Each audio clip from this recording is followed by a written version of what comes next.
Yes, my dear.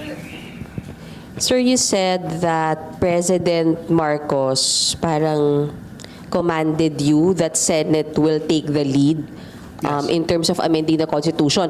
But mas gusto nyo policy making, so Public Services Act. But by any chance, does that mean, sir, that you will be, the Senate is more open to charter change this time around since may order na kayo from the President? Ganito kasi yan, the complaints of some of the investors, the question first asked is, do we need to amend the Constitution, right?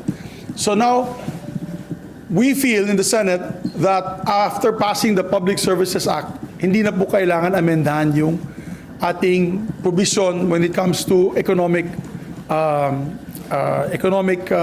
amendments. Unfortunately, may pending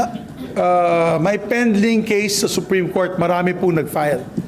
So anong nangyayari daw, maraming natatakot pumasok sa bansa dahil maski na meron na po tayong batas, wala pong TRO, but what if after 1 or 2 years the Supreme Court declares it unconstitutional? And once the Supreme Court declares it unconstitutional, paano daw nila babalik sa 60-40 yung kanilang mga investments? So may rason, no? May mga mabibigat din na rason, and that's why we are open with the leadership of the Senate. We had several meetings with the senators after. We are open to discussions on the amendment of the Constitution on these particular provisions, but we are going to do it separately, voting separately, and that is why we have prepared a resolution now signed by myself, Senator Lauren Legarda, and Senator Sani Angara on the economic provisions, amendments of the economic provisions of the Constitution. So with this, we had asked the majority members had asked Senator Sani Angara to lead a subcommittee on the Committee on Constitutional Amendments to tackle this particular issue. We chose Senator Sani Angara kasi kailangan talaga natin dito ay abogado. So with due respect, hindi ko pa nakakausap si Senator Robin Padilla. He's still abroad. But when he comes back, kakausapin po namin siya at magre-request po kami na kung pwede, para dito sa usapin na ito, we will ask a creation of a subcommittee for this purpose. So, just to make a long story short, we had a meeting, the chain of events that had happened. So, nakipag-meeting po ako kay Presidente nung Tuesday. And I raised the alarm about the People's Initiative. He was very gracious enough to meet with me, and we discussed how we can diffuse the situation. In fairness to the President, hindi niya po alam yung People's Initiative language was to diminish the powers of the Senate. And after that, he asked me to meet with the Speaker. We met with the Speaker. I met with him on Tuesday evening, after which we had lively and vigorous debate on the issue. And we all decided to meet with the President once again at 3 p.m. in Malacanang last Thursday.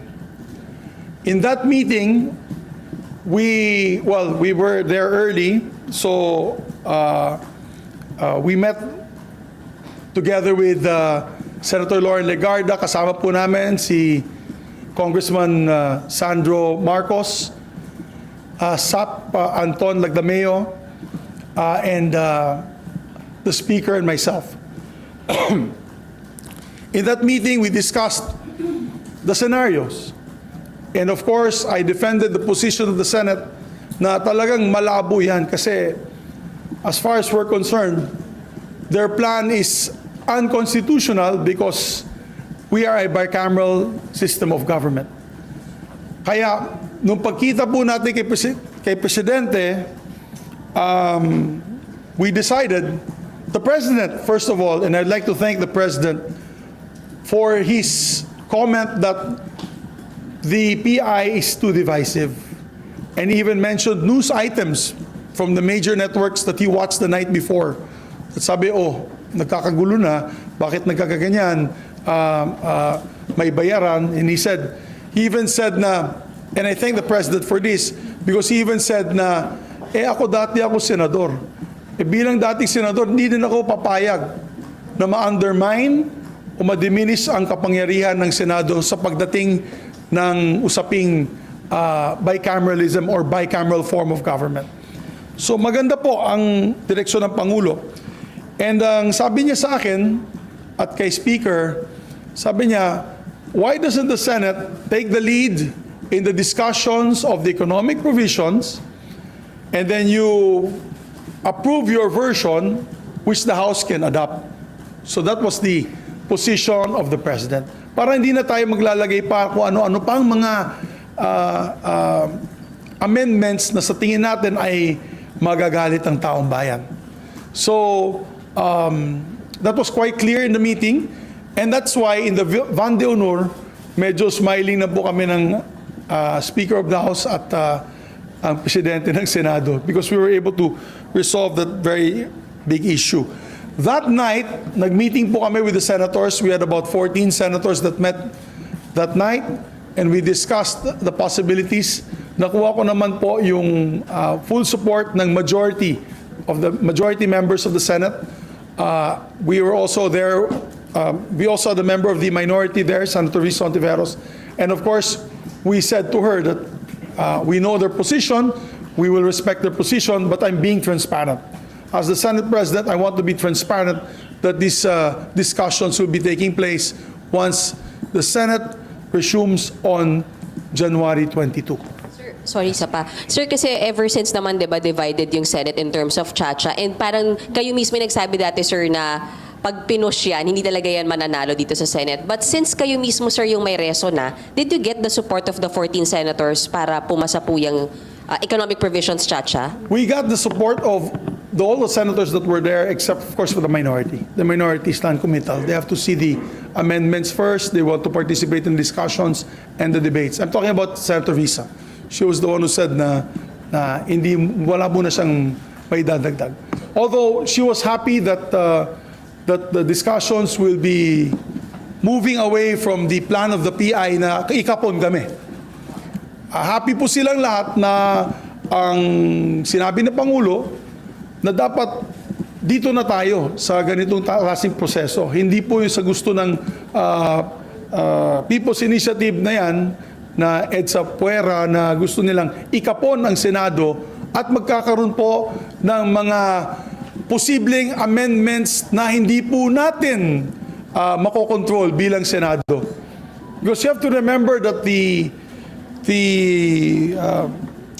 gist of this proposal ay pagdating po ng isang constituent assembly, which can be called by either one, hindi joint. Either one can call for this. Ay 3/4 vote lamang ang kailangan. So I did a simple computation. Kung 300 congressman yun at 24 senators, that's 324. Technically, 3/4 vote is only 243. So maski na po mag-walk out po tayo, maski na po absent kami, they can amend the Constitution, and we can no longer protect the people's interest in the system of checks and balances that which is enshrined by the Constitution through a bicameral form of government. So, We need 16, but clearly only have 13 for now. no, we need a total of 18 votes when it comes to amending, kasi 2/3 ang 16, 3/4 is 18. Sir, pumanap po si Speaker na mas center lang sa economic provisions. Yung any amendment. Well, ang binabanggit niya palagi, dyan lang naman siya gustong mag-amend dahil sa economic provisions. According to him, officially in front of me. I don't want to put any words in the Speaker's mouth. I would rather that you ask the Speaker himself on his position on this matter. Was it clear na he's speaking for the 300 members of the House of Representatives during their meeting? Nandun din naman si Sandro. So Sandro is a senior deputy majority floor leader. And I believe the message was loud and clear. I hope that the message was loud and clear. Sir, So, SP, isundan ko lang yung kay Marlon. During that meeting, was there a commitment given by Speaker Romualdez na they will not support in any other way yung PI because according to PIRMA, they are working on the PI, in coordination with Congress. I no longer want to fight with my colleagues in Congress. 1 week po ako hindi nakakatulog. Kaya hindi rin ako nakakasagot sa inyo dahil may inaayos po tayong gusot, and we were able to get consensus from everyone, including the President. I think those questions about the Speaker should be asked to the Speaker. Was there how can you guard the eventual proposal of other members of, for example, Senate with respect to, kasi sabi niyo nga po economic provision lang, pero syempre independent-minded naman ng mga senators, and some really want some political amendments.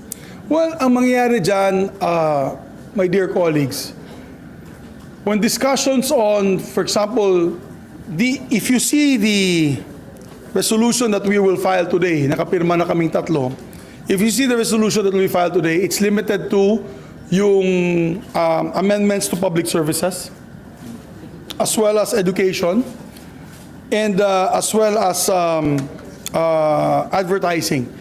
We got the guide from the President. I hope that the President will not be upset if I share this information. Pero si President mismo ayaw niya ng lupa na ibigay sa foreigners. Siya mismo nagsabi, malabo yun.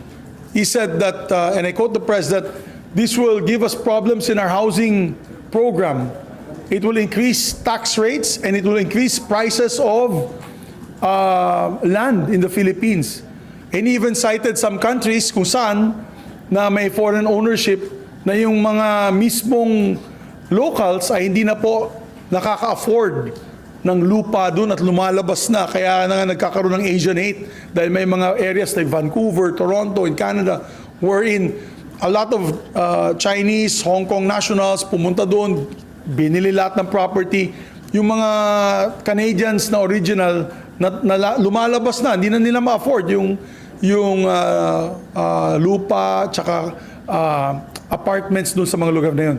So we like to thank the President for that, because we are one in the Senate also not to agree on foreign land ownership. So maganda, meron po siyang direksyon na sinabi, keep away land from ownership.